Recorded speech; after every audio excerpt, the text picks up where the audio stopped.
يا رجائي يا رجائي يا رجائي يا رجائي يا رجائي. بسم اللہ الرحمن الرحیم.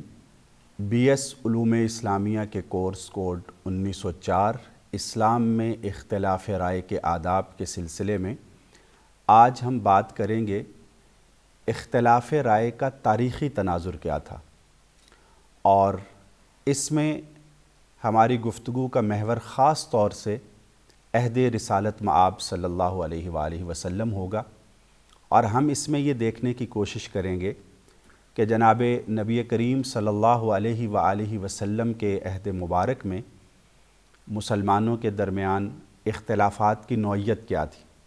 سب سے پہلے تو ہمیں یہ جان لینا چاہیے کہ نبی کریم صلی اللہ علیہ وآلہ وسلم کی بنیادی ذمہ داری یہ تھی کہ آپ علیہ السلام اللہ کے احکامات کو لوگوں تک پہنچائیں، اور آپ پر جو وحی نازل ہوتی ہے اس میں جو چیز تشریح طلب ہے، توضیح طلب ہے، وضاحت کی متقاضی ہے، وہ آپ لوگوں کو کھول کر بیان کریں. وَأَنزَلْنَا إِلَيْكَ الذِّكْرَ لِتُبَيِّنَ لِلنَّاسِ مَا نُزِّلَ إِلَيْهِمْ. اے نبی صلی اللہ علیہ وآلہ وسلم، ہم نے آپ کی طرف یہ ذکر اس لیے نازل کیا ہے کہ آپ لوگوں کو واضح طور پر کھول کر اس کی وضاحت کر کے ان کو بیان کریں. تو آپ علیہ السلام نے یہ فریضہ بخوبی سر انجام دیا. چنانچہ قرآن کریم کے جو مجمل احکامات ہیں ان کی تفصیل آپ علیہ السلام نے اپنے اقوال و ارشادات اور اپنے اعمال کے ذریعے فرمائی، جسے ہم حدیث اور سنت کے نام سے جانتے ہیں. عہد رسالت میں مسلمانوں کے درمیان اختلافات بہت ہی کم ملتے ہیں.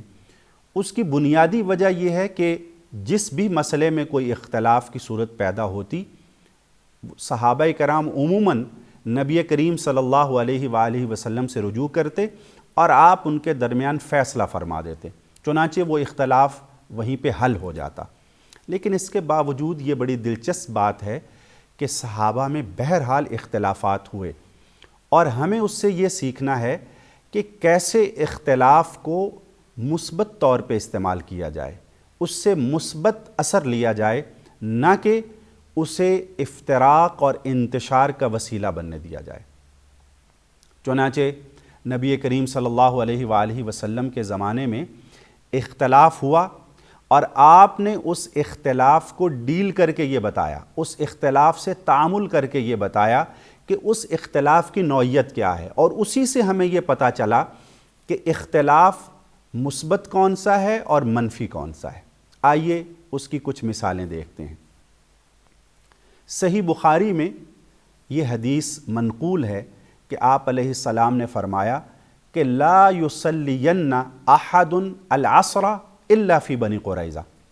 جب غزوہ بنو قریظہ کا موقع تھا تو آپ علیہ السلام نے فرمایا کہ تم میں سے کوئی بھی نماز نہ پڑھے مگر بنو قریظہ کے علاقے میں پہنچ کر. اب جب صحابہ کرام مدینہ سے نکلے اور بنو قریظہ کی طرف سفر شروع کیا تو راستے میں عصر کی نماز کا وقت ہو گیا. یہاں صحابہ کرام کے دو گروہ ہو گئے. ایک نے یہ کہا کہ ہم تو ہر صورت نماز وہیں جا کر پڑھیں گے، جبکہ دوسرے گروہ کی رائے یہ تھی کہ اس سے آپ کا مقصود یہ تھا کہ جلدی کی جائے، ورنہ نماز کا جب وقت ہو گیا تو ہمیں راستے ہی میں نماز پڑھ لینی چاہیے اور اس کے بعد جلدی کر کے بنو قریظہ پہنچ جانا چاہیے. اب دونوں نے اپنی اپنی رائے پر عمل کر لیا. اس کے بعد جب نبی کریم صلی اللہ علیہ وآلہ وسلم کو اس کی اطلاع ملی تو آپ نے دونوں کو برقرار رکھا. اب آپ دیکھ لیجئے کہ یہاں ایک حکم نبوی کو، ایک ارشاد نبوی کو سمجھنے میں صحابہ اکرام کا اختلاف ہو گیا. حالانکہ وہ ایک ہی زمانے میں تھے اور عربی زبان سے بھی واقف تھے، لیکن دونوں گروہوں نے اپنے اپنے نقطہ نظر کے مطابق مختلف پہلوؤں سے اس حکم کو سمجھنے کی کوشش کی، جس کے نتیجے میں دو آراء پیدا ہو گئیں. اور نبی کریم صلی اللہ علیہ وآلہ وسلم نے کسی بھی رائے کو غلط قرار نہیں دیا. بعد میں فقہاء نے یہ بحث ضرور کی کہ کس گروہ کا طرز عمل زیادہ مناسب تھا یا شریعت سے زیادہ قریب تر تھا.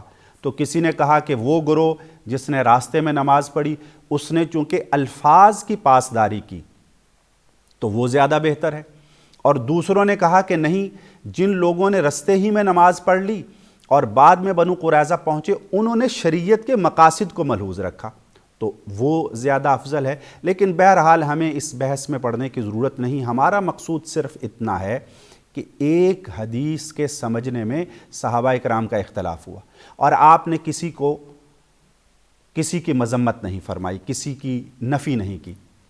ایک اور مثال لیجئے، حضرت عمرو بن عاص رضی اللہ تعالیٰ عنہ معروف صحابی ہیں، آپ ایک غزوے میں تھے ذات السلاسل، اس دوران میں حضرت عمرو بن عاص رضی اللہ تعالیٰ عنہ پر شرعی غسل واجب ہو گیا، لیکن اس وقت موسم اتنا سرد تھا کہ حضرت عمرو کو یہ اندیشہ ہوا کہ اگر میں نے پانی سے غسل کیا تو میری موت واقع ہو جائے گی، پانی بھی ٹھنڈا ہے، موسم بھی سرد ہے۔ چنانچہ انہوں نے یہ کیا کہ تیمم کیا، اور چونکہ وہ امیر بھی تھے اس قافلے کے، اس لشکر کے، تو نماز پڑھا دی۔ یہ بات لوگوں نے رسول اللہ صلی اللہ علیہ وآلہ وسلم تک پہنچائی۔ آپ نے حضرت عمر سے پوچھا کہ عمر تو نے یہ کیا کہ غسل کیے بغیر نماز پڑھا دی؟ تو حضرت عمر بن عاص نے کہا کہ اللہ کے رسول صلی اللہ علیہ وآلہ وسلم، میرے پاس عذر ہے کہ سردی کی شدت تھی، اور قرآن مجید کا اصول یہ ہے کہ لا تلقوا بایدیکم الی التہلکہ، اپنے آپ کو اپنے ہاتھوں ہلاکت میں نہ ڈالو، تو اگر میں نہا لیتا تو میری تو موت واقع ہو جاتی۔ آپ علیہ السلام نے جب ان کا یہ استدلال سنا تو آپ مسکرا دیے اور خاموش ہو گئے۔ اس سے بھی پتہ چلتا ہے کہ عہد رسالت میں وہ صحابہ جو یہ سمجھتے تھے کہ ان کو تو ہر صورت میں غسل کرنا چاہیے، ان کی بھی ایک رائے تھی، اور جنہوں نے غسل کیے بغیر تیمم کر کے نماز پڑھی انہوں نے ذاتی اجتہاد کیا، اس سے پہلے ان کے پاس کوئی واضح حکم موجود نہیں تھا۔ تو یہ بھی وہ اختلاف ہے کہ جس سے ہمیں یہ پتہ چلتا ہے کہ نص کو سمجھنے میں صحابہ کرام کا اختلاف آپ ہی کے زمانے میں ہو گیا۔ تو یہ وہ اختلاف ہے جو کہ اختلاف محمود کہلاتا ہے، جس میں نیت بھی درست ہے اور جس میں آپ کے پاس دلیل اور برہان بھی موجود ہے۔ دوسرا اختلاف وہ ہے کہ جو اختلاف مذموم ہے، جس کا کوئی خاص فائدہ نہیں ہوتا بلکہ اس کا نقصان یہ ہوتا ہے کہ مسلمانوں کے درمیان نفرت پیدا ہوتی ہے، ان کے درمیان افتراق پیدا ہوتا ہے۔ ایسے اختلاف سے نبی کریم صلی اللہ علیہ وآلہ وسلم نے منع فرمایا ہے۔ چنانچہ آپ علیہ السلام کا ارشاد ہے وَلَا تَخْتَلِفُوا فَتَخْتَلِفَ قُلُوبُكُمْ، دیکھو آپس میں اختلاف مت کرنا ورنہ تمہارے دلوں میں بھی اختلاف پیدا ہو جائے گا، تمہارے دل ایک دوسرے سے دور ہو جائیں گے۔ اور اسی سے بعض صحابہ کرام نے یہ سمجھا کہ اختلاف جب بغیر دلیل کے ہو تو وہ پھر انتشار ہے، اور اسی کو حضرت عبداللہ بن مسعود رضی اللہ تعالیٰ عنہ نے فرمایا کہ الخلاف شر، کہ اختلاف کی وہ صورت جو دلیل کے بغیر ہو وہ سراپا شر ہے، اس میں برائی ہی برائی ہے۔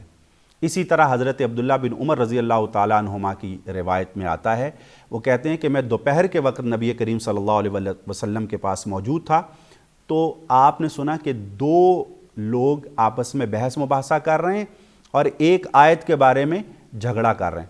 آپ علیہ السلام آئے اور آپ نے فرمایا کہ آپ نے غصے سے ان کو روکا اور فرمایا کہ تم سے پہلی امتیں بھی اللہ کی کتاب میں اختلاف کی بنا پر ہلاک ہوئیں، لہٰذا کتاب اللہ میں اختلاف مت کرو۔ اب ظاہر ہے کہ یہ وہ اختلاف تھا جس کی کوئی علمی بنیاد نہیں تھی، بلکہ وہ محض ایک وقت کا ضیاع تھا اور اس کا کوئی مثبت فائدہ موجود نہ تھا۔ اسی طرح آپ علیہ السلام کا یہ ارشاد ہے کہ اقرأوا القرآن ما ائتلفت علیہ قلوبکم، کہ قرآن اس وقت تک پڑھو، آپس میں بیٹھ کر اس وقت تک اس پہ بات چیت کرو جب تک تمہارے دلوں میں موافقت رہے، اور جب اختلاف کی صورت پیدا ہو جائے تو پھر اٹھ جاؤ، پھر اس کو چھوڑ دو۔ تو یہ بھی وہ اختلاف ہے کہ جو بغیر دلیل کے ہوتا ہے۔ اور اسی طرح آپ علیہ السلام کے زمانے ہی میں ایک مرتبہ حضرت ابو بکر اور حضرت عمر رضی اللہ تعالی عنہما کا اختلاف ہو گیا۔ ایک کوئی قضیہ تھا جس میں ایک سردار کو اپوائنٹ کرنا تھا۔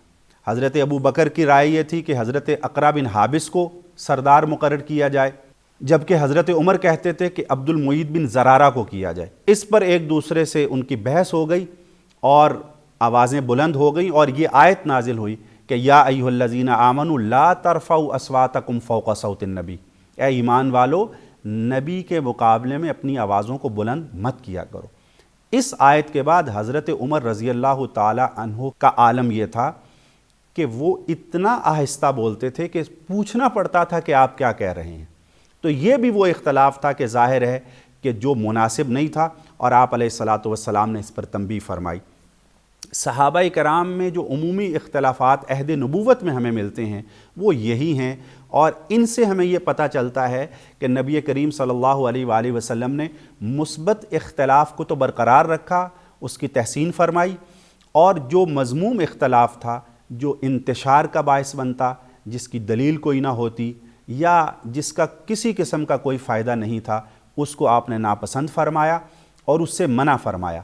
تو آج بھی ہمیں عہد نبوی کے جو اختلافات ہیں ان سے یہی سبق ملتا ہے کہ ہم اختلاف صرف اس صورت میں کریں جب ہمارے پاس کتاب و سنت سے کوئی دلیل موجود ہو اور اس کا کوئی عملی فائدہ موجود ہو، ورنہ خواہ مخواہ الجھنا اور وقت کا ضیاع یہ اسلام کا طریقہ کار نہیں ہے۔ اللہ تعالی ہمیں صحیح طور سے علم اور فہم عطا فرمائے۔ والسلام علیکم ورحمۃ اللہ۔